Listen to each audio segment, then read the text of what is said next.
Hello friends, કેમ છો તમે બધા? હું છું કીર્તિ પટેલ ને સ્વાગત છે તમારું મારા ચેનલમાં. આજે હું લઈને આવી છું કસાવા ચિપ્સ રેસીપી. કસાવા ચિપ્સ ઉપવાસમાં ઉપયોગમાં લેવાય છે. તો ચાલો શરૂ કરીએ કસાવા ચિપ્સ રેસીપી. જો ફ્રેન્ડ્સ, મેં તેના માટે લઈ લીધું છે કસાવાને હવે આપણે પહેલાં સારી રીતે એની સ્કીનને ઉતારી લઈશું. કસાવાની સ્કીન એકદમ હાર્ડ હોય છે.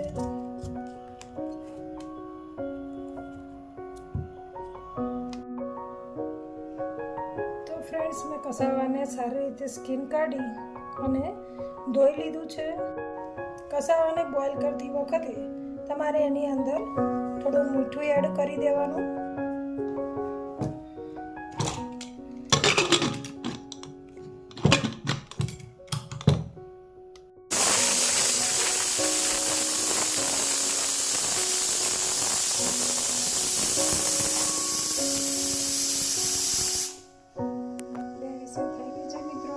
ગેસની ફ્લેમને બંધ કરી દેશું.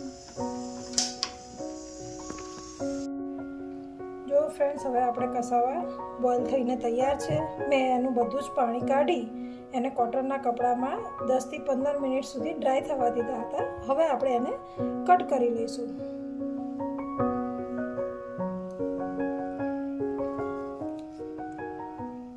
હું તમને એની બંને રીતની બતાવું છું ચિપ્સ બનાવતા.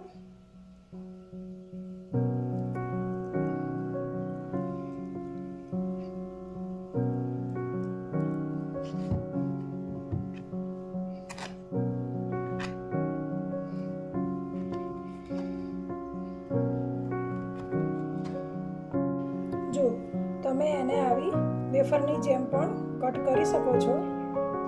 કસાવાને આ વેફરની જેમ પણ કટ કરી છે અને ફિંગર ચિપ્સની જેમ પણ કટ કરી લીધી છે.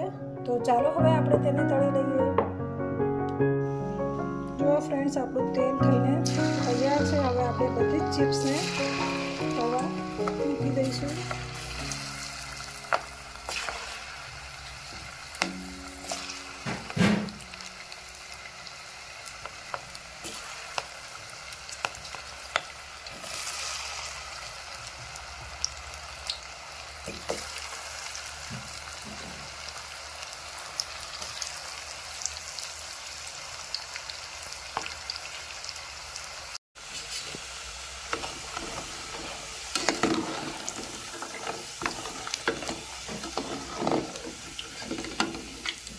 ચિપ્સને આપણે ગોલ્ડન બ્રાઉન થાય ત્યાં સુધી તળવાની છે. જો આપણી ચિપ્સ તળાઈને તૈયાર છે.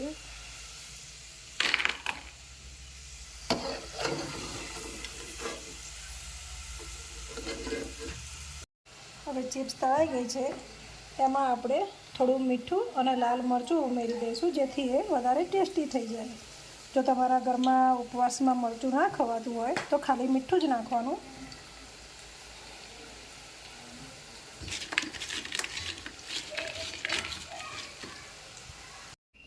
હવે ફ્રેન્ડ્સ, આપણે આ ચિપ્સને પણ તળી લઈશું સેમ જ.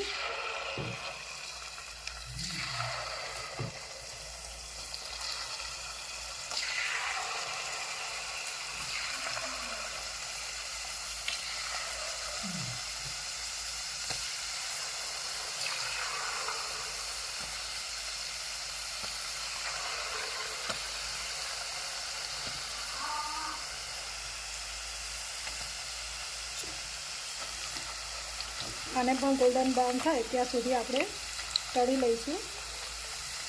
એક સાઈડ ગોલ્ડન બ્રાઉન થઈ જાય એટલે આપણે તેને પહેલાં પલટાવી લઈશું.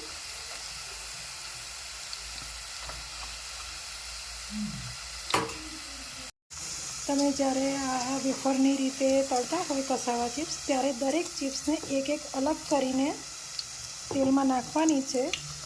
નહીંતર જો તમે બધી જોડે નાખી દેશો તો ઉપરથી ચિપ્સ તળાઈ જશે અને અંદરથી ચિપ્સ કાચી રહેશે. જો ફ્રેન્ડ્સ, આપણી બધી જ ચિપ્સ તળાઈને તૈયાર છે. જો કેવી સરસ મજાની તૈયાર થઈ ગઈ છે.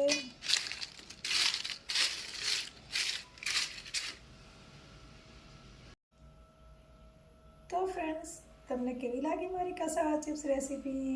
એક વખત બનાવીને જરૂરથી ટ્રાય કરજો અને કોમેન્ટમાં જરૂરથી લખજો.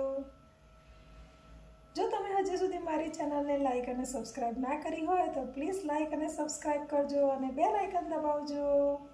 જય શ્રી કૃષ્ણ.